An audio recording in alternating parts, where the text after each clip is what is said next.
Hello, everyone. My name is Zerrich, and today I'm here to tell you today is officially 1 year since I put out my GoFundMe SOS to my viewers and my friends who supported me through that stressful time. I wish to wholeheartedly thank every single one of you who pitched in and helped not only find me financially, but gave me the moral support that I needed to push through and succeed on my own. Together, you all raised. Here, I got a screen for this. Together, you all raised $390 out of 3,000 of a set goal I had for the GoFundMe.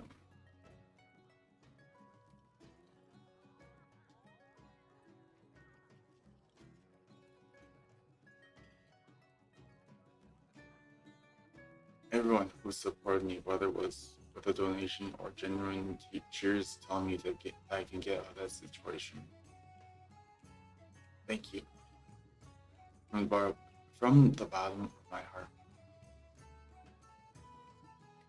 Because back then, my head was full of fears and doubts of what I could have and could not do. But thanks to you, I pulled myself together and also looked for places where I could live and found several. And I found a seasonal job, which the money from it carried me all the way to the one I have now, which is now a permanent one, and one where I can gladly help people.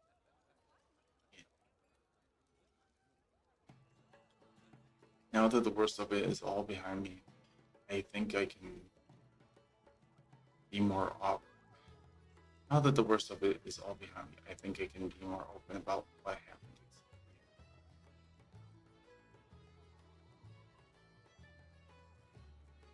So last year, near the beginning of August, my father, whom I was living with at that time, informed me that the mortgage company that was allowing us to stay at the house finally came to the decision to tell us ahead of time that we would be losing the house by the end of the year.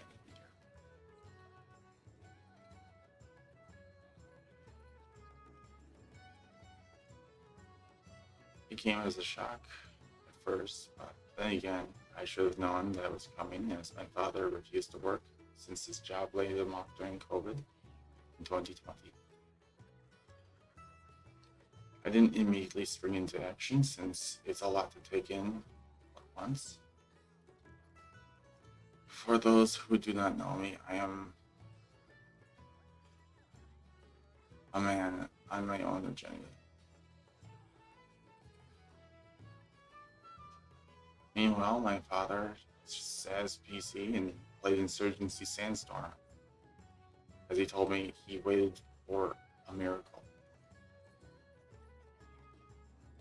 What I did at first was apply for any homeless shelters that I could before telling my friends of my situation.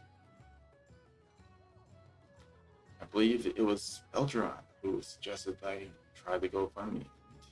A good friend of mine helped me set it up, and I made a video for it. Now, if any of you know me from my stream, I'm not only a shy person, I am also one with a lot. I had to set both emotions aside when I was making that video and displaying that weakness. I went into looking for a job since I knew I could not simply sit on my ass and rely on people's kindness alone. Plus, it was about darn time that I went back into the workforce, since my wounds that were on my legs had healed and had been healed for about 3 years at that point. I searched for jobs I knew I could do, but with the possibility of be suited to what I can handle due to my disabilities. By September, I had been hired for a customer service work from home job. I'll disclose it as Dickies. I worked for Dickies Clothing as a seasonal job starting in October. They were sending me equipment so I can start training in early October. It was a seasonal job, but paid pretty well. So when October came and I was in training, my father could be yelling he could be heard yelling his gamer words to disrupt the training, and he also disrupted work, to be honest.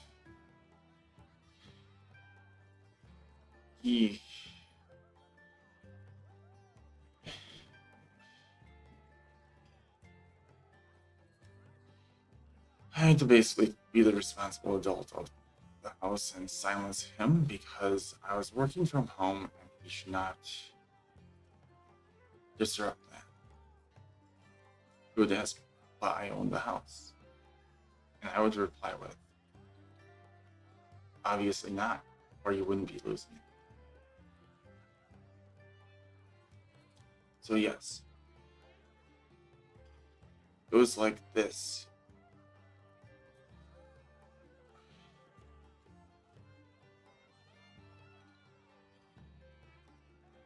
For when I worked as well. Sorry, I'm reading from a script.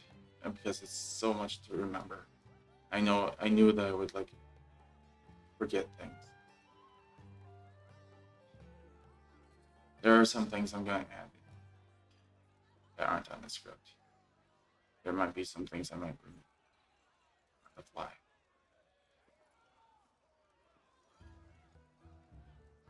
I'm just going to disclose that to you.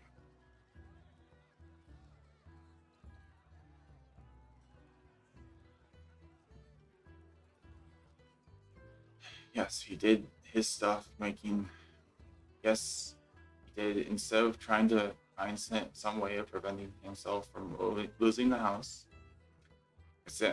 but, at some random point, he did decide he was going to sell the house instead of just lose it.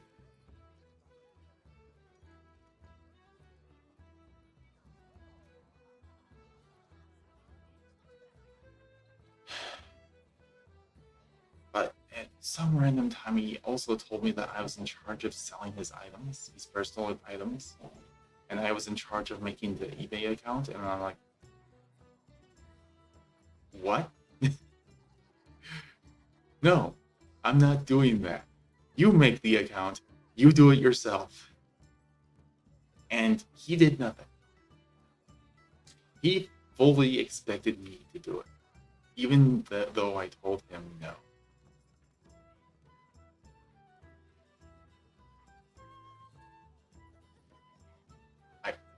I don't really have any words.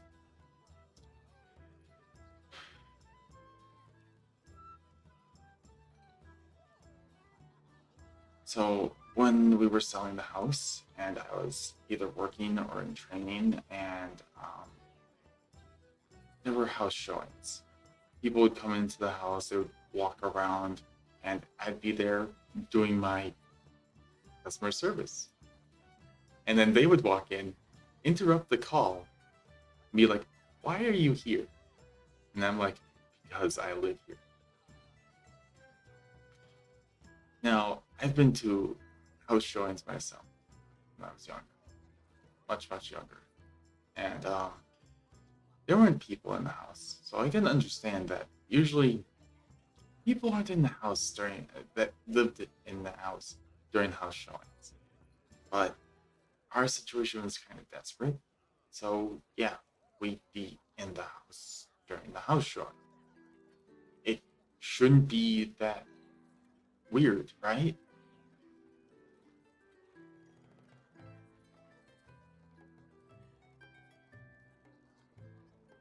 Okay. So, November? Well, in December,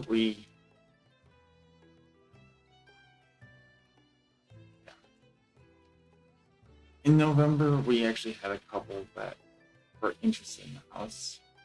And then in December, they bought. They were a very kind couple during the transaction. And then they turned into the most insufferable people, disliked people in the entire world. They told us that we had to be out of the house by January. You know, around the time where the moving companies were still having their days off and reorganizing, and you know, it was a mess. So it was really hard to book.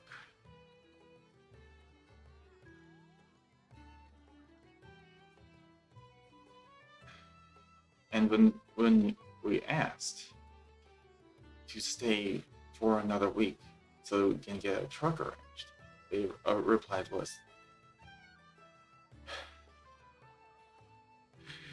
give us $1,000 in cash, and then you can stay another week.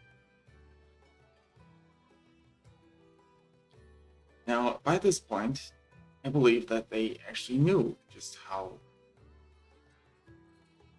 do I want to say that word? I'll just say that he was foolish. My father was at the time. Because he,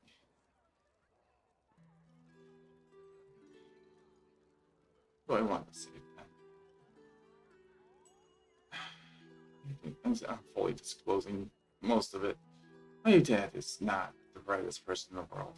He took Chime to be his bank during the time of selling the house. Chime doesn't take large transactions all at once. So when he took Chime to receive the payment of the house, Chime was like, this is too big. We're sending it back. And it sent the money back to the people who bought the house. So they were like, oh, the house is free, huh?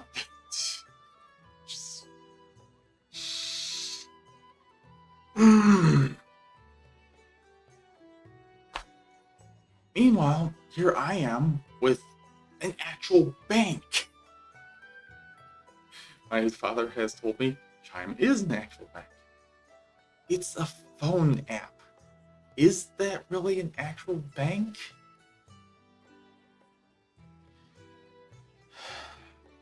This is a full-on edit from the script. I'm just so fed up.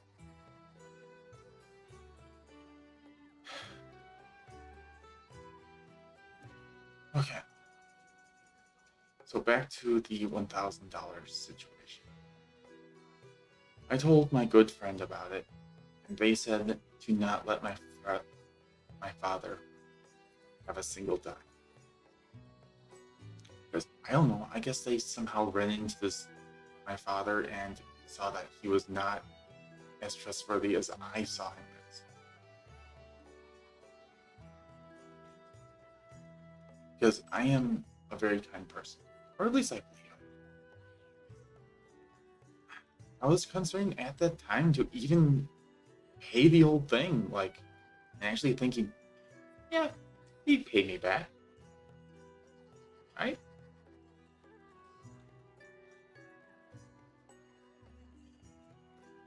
My friends still urged me to not pay him. So when it came to going to the ATM, he chose an ATM with a limit instead of one with no limits. I don't know why.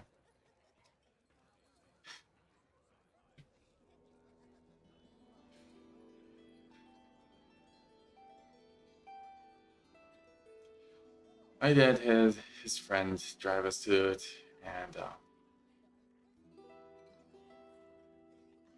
because he lost his car years ago, he had no car. Yeah. Let's see. What should I disclose? Yeah, my father withdrew $300 before hitting his daily ATM limit, and I, against better judgment, decided to try and help him. I withdrew $300 before hitting my daily limit, and my friend actually decided to go in and handle the rest.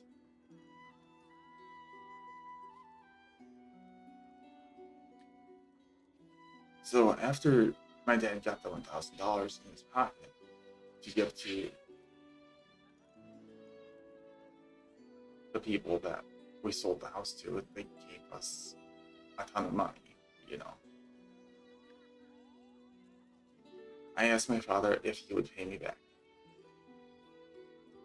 To which he replied, "No, don't bite the hand that fed."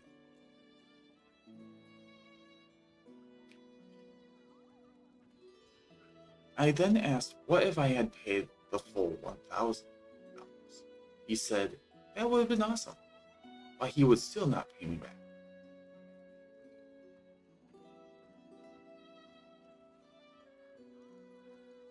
And gave the same answer. No, don't buy the hand that fed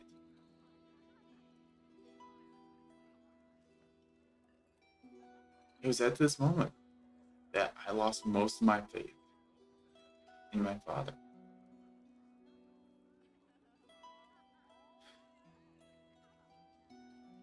Because back when we were struggling to make ends meet and still living just in the house, I would actually go out and I would do lawn work in the neighborhood to make money, to buy food, to buy toilet paper, to buy things, the little things that we needed. And I didn't expect to be paid back for those. I didn't. Uh, $300 is a lot. It still is, even with a job now, a permanent full time job now. $300 is still a lot.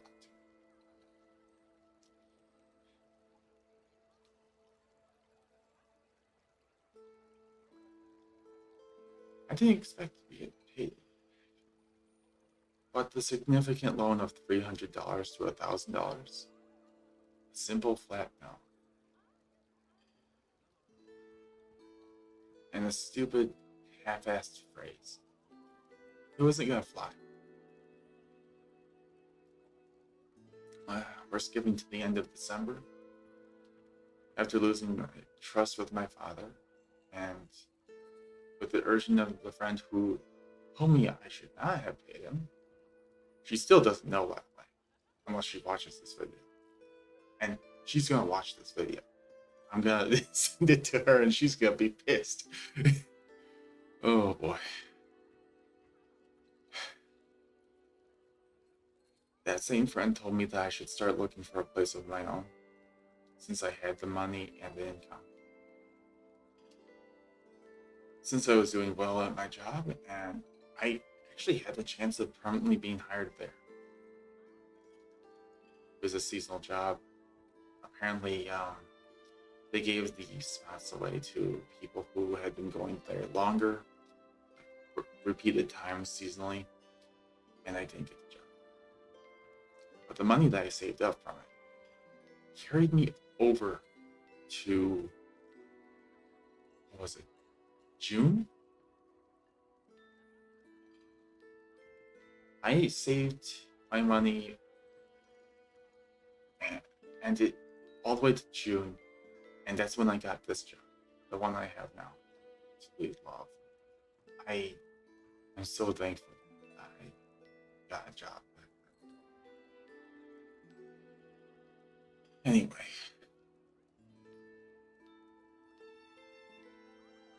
I applied for over 200 apartments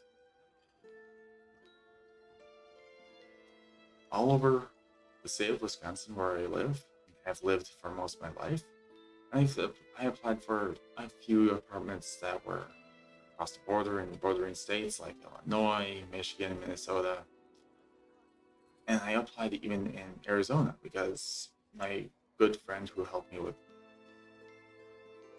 the GoFundMe thing and on me not to pay my father, um, said that they had a friend that was willing to help me. So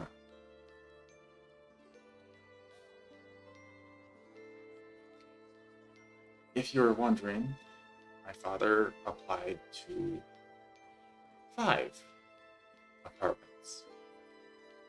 And he told me proudly that as long as he paid for a full year's worth of rent, he could stay anywhere for a full year. I guess this was true like 20 years ago, because it didn't work out for him. Now, on January 8th, was it January 8th? It's either January 7th or January. It was moving day. Not everything fit on the truck, and my father somehow got our cousin to drive us to her place to rest for the night. And literally, I kid you not, the first apartment that I applied for told me, hey, we have space for you right now. And that's the room, that's the apartment I have right now. Oh my God, it's nice here. Oh, I do not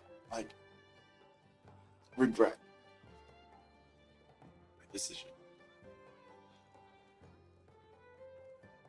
And they said that it would be ready by January 10th. And I took it. I'm glad I'm here. So yeah, that's the end of the script. We can just close that.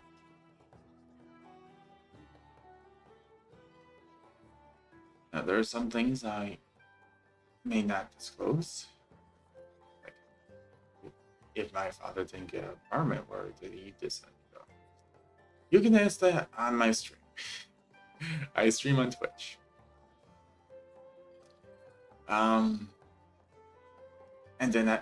And depending on how personal it is, I will decide whether or not I wish to share. But yeah, there are some people out there who are like, you raised $390 out of 3,000, huh? That's not much, but it means so much more to me.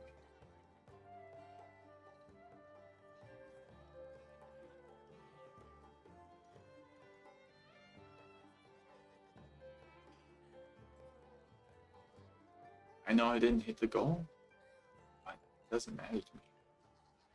People actually cared about me that barely knew me and knew that I could get through it. So I got through this situation. And again, thank you. I couldn't have done it without you.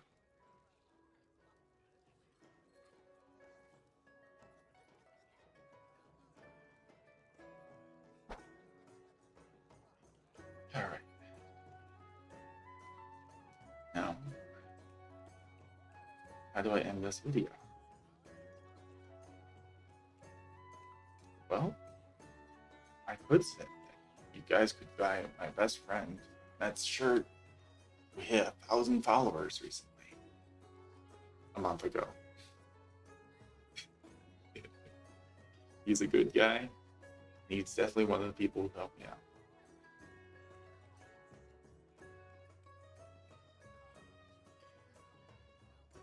He's a great guy.